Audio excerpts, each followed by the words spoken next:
Друзья, всем привет! Сегодня такой солнечный, морозный день и приятная погода, настроение хорошее, когда солнышко.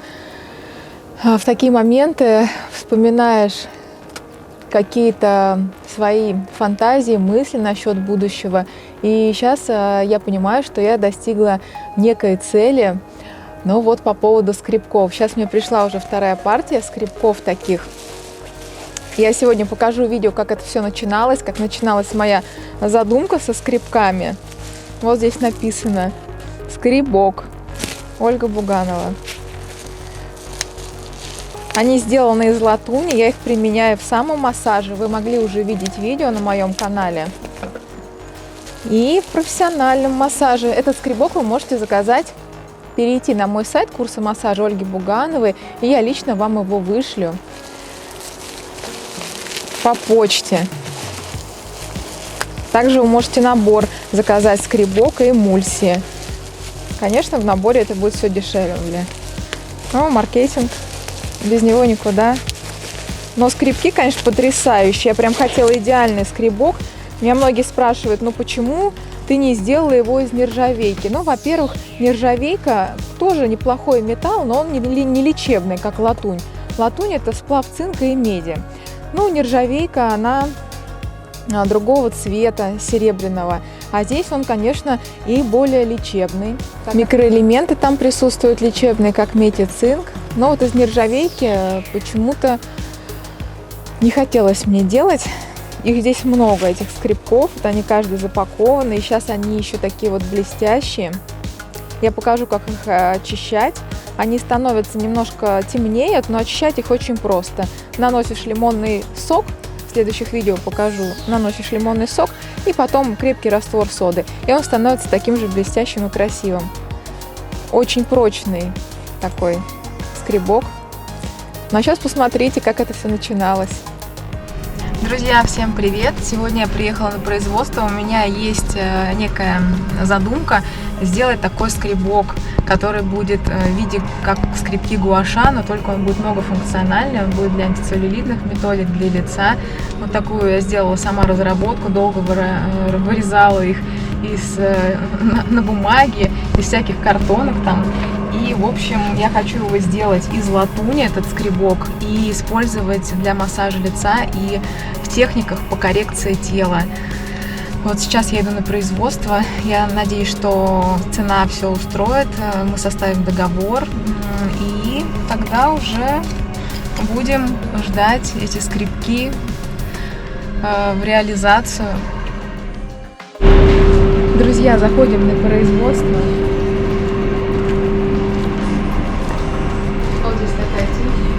Женщина курит, надо так же встать.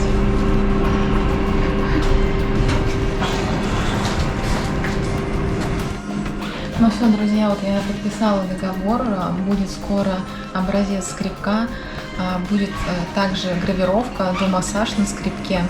Посмотрим, очень интересно, какой он будет, хочется скорее его подержать в руках. Оказывается, эта организация занимается всякими наградами, тоже делает награды для золотого граммофона, для всяких премиум ТВ и так далее. Очень неожиданно, и это формирует еще большее доверие к этой организации. Здесь прям целый стенд такой с наградами.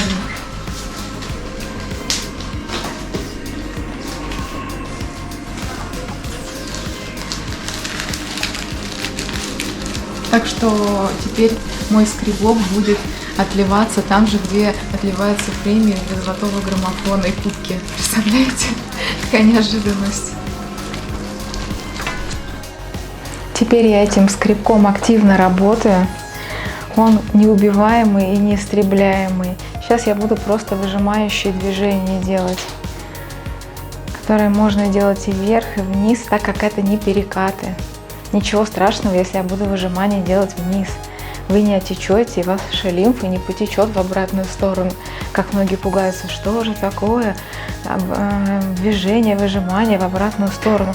Понятно, что есть техники, которые предусматривают выжимание вверх, есть техники, которые предусматривают выжимание вниз, но потом уже работа перекатами вверх. Но в этом ничего страшного нет, если вы делаете вниз. Не как это негативно на вашей лимфе не скажется. Вот сейчас я делаю выжимание вверх. Основание ладони у меня тоже лежит на клиенте, чтобы градус был меньше и было не так больно. Илон, не больно тебе? Можно, если хочется сделать посильнее, можно поработать по мышце, можно градус увеличить. Ну так, под 45 градусов.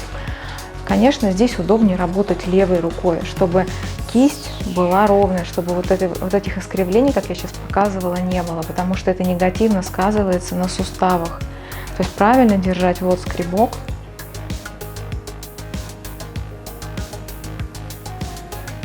Начала работать, так сейчас показывать, потому что это видео, когда идет работа, я прям сосредотачиваюсь на собственном теле, делаю акцент, как мне удобно, как моему телу удобно стоять, удобно двигаться, чтобы не было максимального напряжения в теле, не было статики, то есть постоянно меняю свою позу в массаже.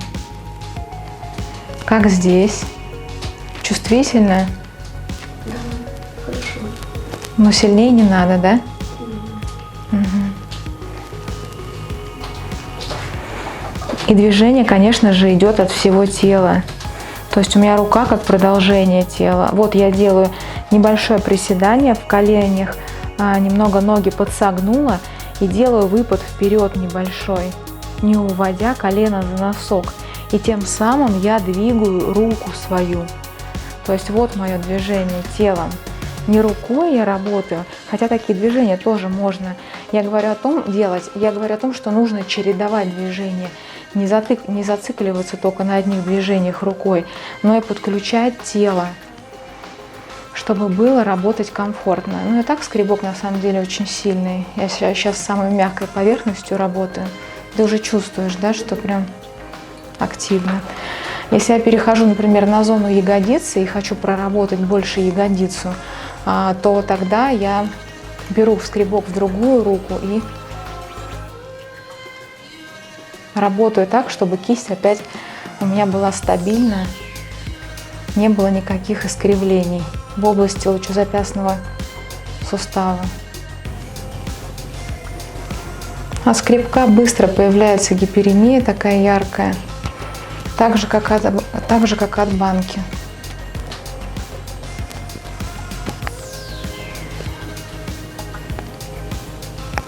Вот смотри, медленно больнее. А если я буду делать быстро, то не так больно, да, или? Вот о чем я всегда говорю, что медленнее всегда, конечно, движение больнее. Так, можно разнообразить свой массаж, работать скребком. Здесь уже, конечно, буду в правой руке держать. Мне нравится что-то новое придумывать, улучшать, совершенствовать. От этого я получаю удовольствие. Хотя приходится много сил тратить на это.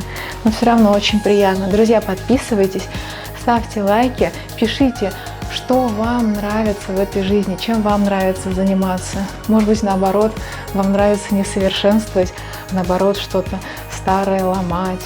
Вот, и не создавать ничего нового. Или поддерживать то, что есть. Или еще, может быть, какие-то есть варианты. Все, друзья, пока, пишите.